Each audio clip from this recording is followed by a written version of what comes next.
finally, we'll look at igneous structures.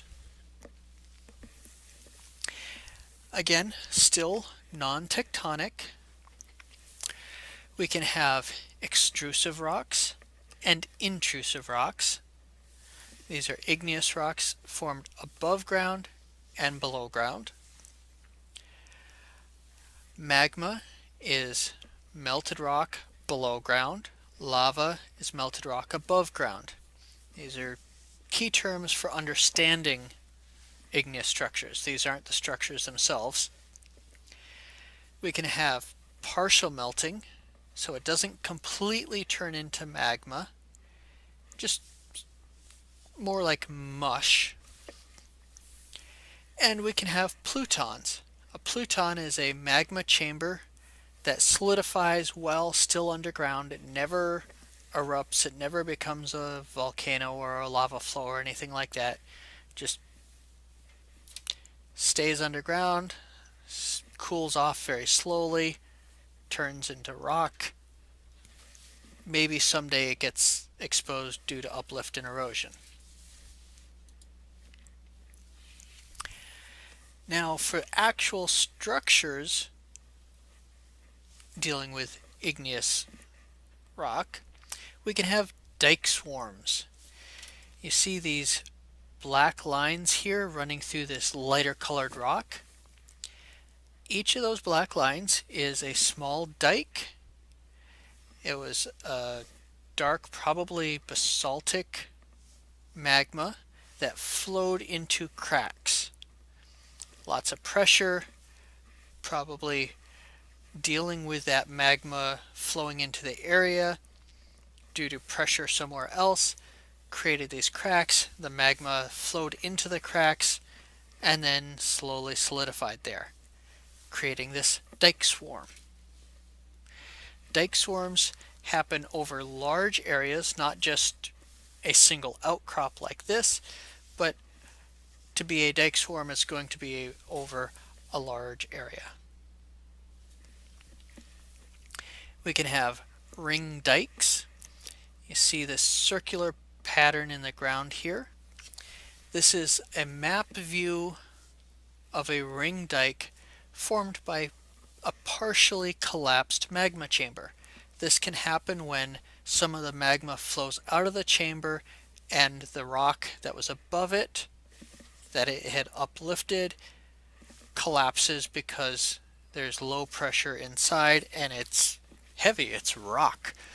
It collapsed downward, resulting in this ring dike structure because there are cracks in a ring shape, and as that upper rock collapses, some of the magma squirts up into those cracks. We can have radial dikes. This happens when there's a volcano. This spiky thing in the center is the remnant of the core of the volcano, the tube that the magma would rise up in and then spew out as lava.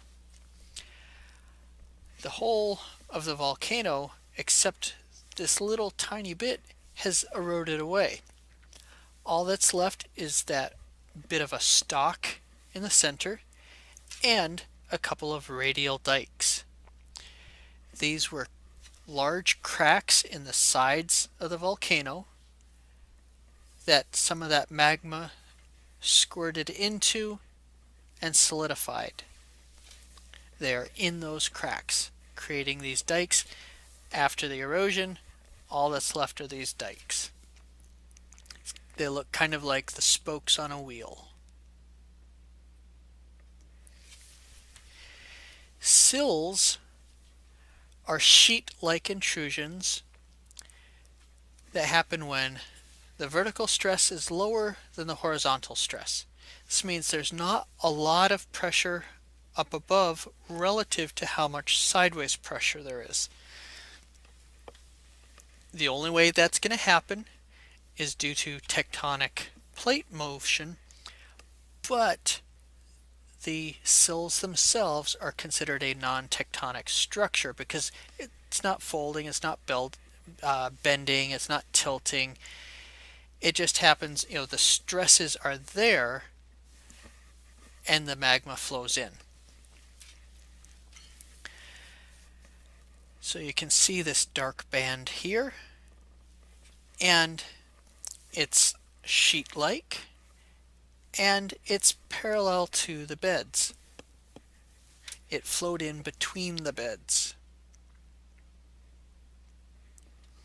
A laccolith is almost like a sill, except in one place it bulges a lot. Basically, in that area, the overlying rock was weaker or less dense or thinner, and as everything squished in and was creating that sill, it bulged up right here. Once upon a time, there was still sediment all above this, or rock all above this, that has eroded now to expose this laccolith. Sometimes they're not exposed and we only find them because of road cuts or seismic surveys or something like that, but this one is fully exposed for us to see.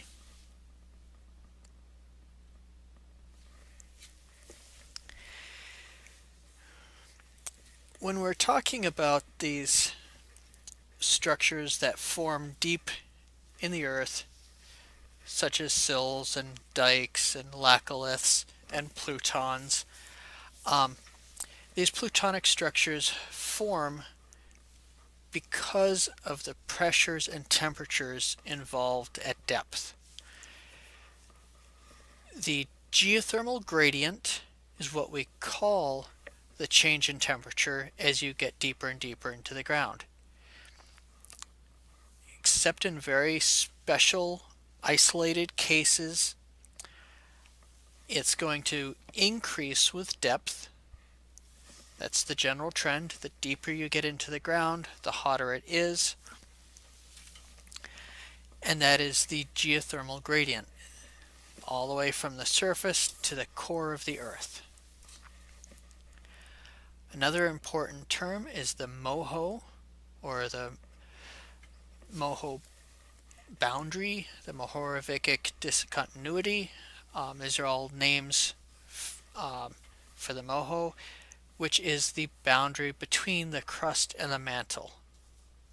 It's approximately 40 kilometers deep from the surface of the earth. Definitely not a fixed depth.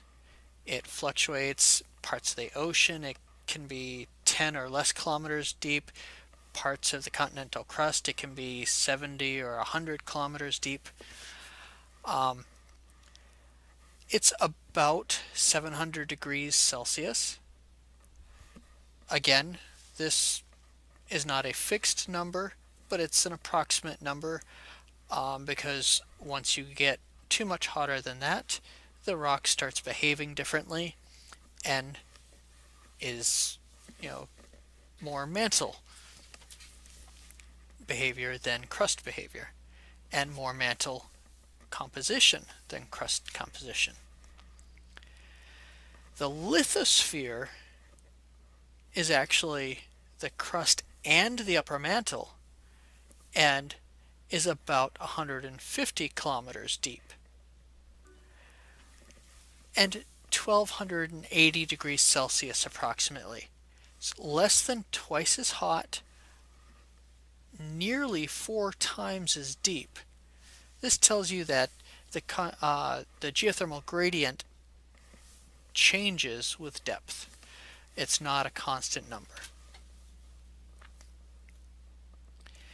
Near the surface of the Earth, we get an increase in the temperature gradient because of radioactive elements decaying in the upper rock.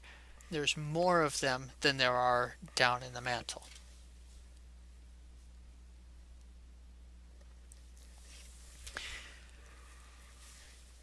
If the magma makes it to the surface, we call it lava, and there are two basic types of lava flows. There's Pahoehoe and Aa. Pahoehoe is very folded and ropey, looks like cloth being piled up, and sometimes can be mistaken for tectonic folds. is very chunky and sharp and jagged, and can sometimes be mistaken for breccia after they're fully cool. While they're still hot and glowing, nobody's going to make those mistakes. One easy way to remember the difference, this is what one of my old geology teachers taught me, is is the sound you make if you try walking barefoot on those sharp rocks. Pahoy hoy is smooth and ropey and doesn't hurt.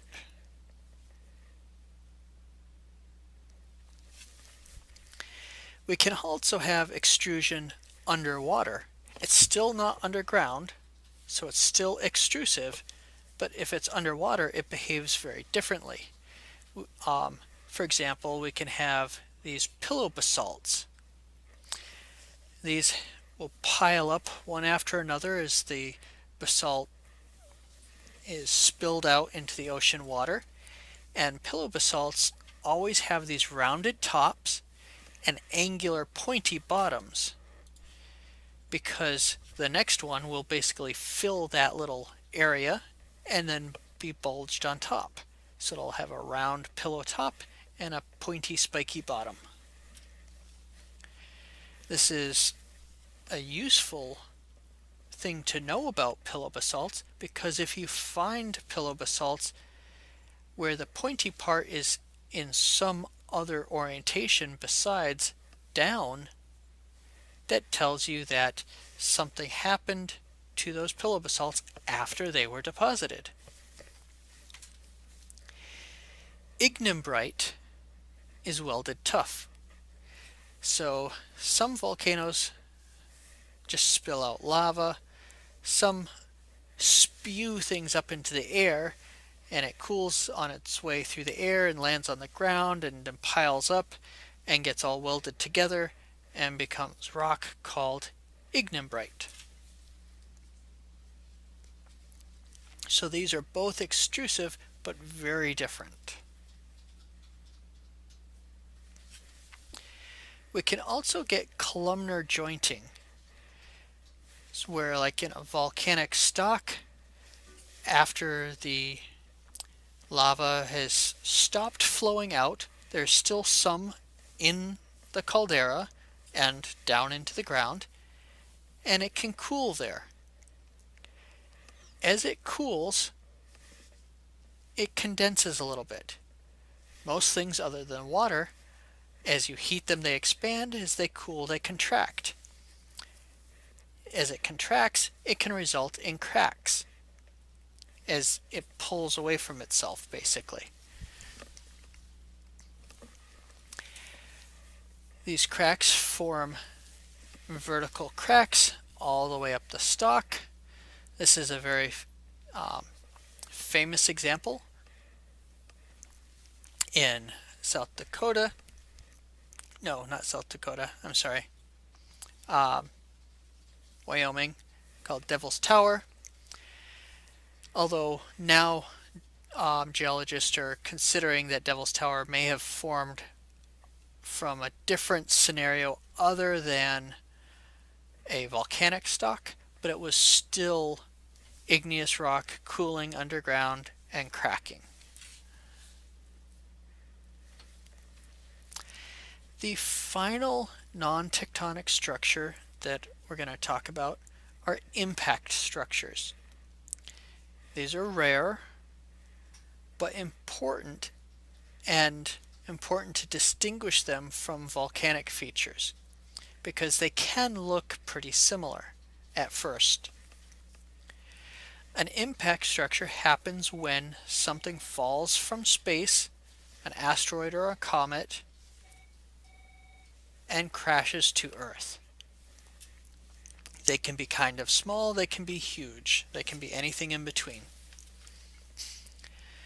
And this is the general profile of an impact structure. You can see it breaks up the rock underneath. It splashes material out and results in this shape.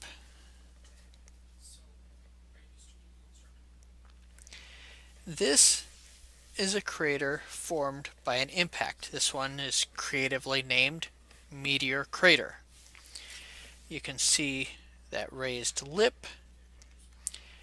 There's material all around here that if you dug into the ground you could see that it was stuff that matched things down in the crater. And this crater bottom, the rock underneath is all broken and cracked and messed up. This is a volcano caldera. Same general shape, lowered surface, and so forth, but the rim doesn't have that curved raised lip.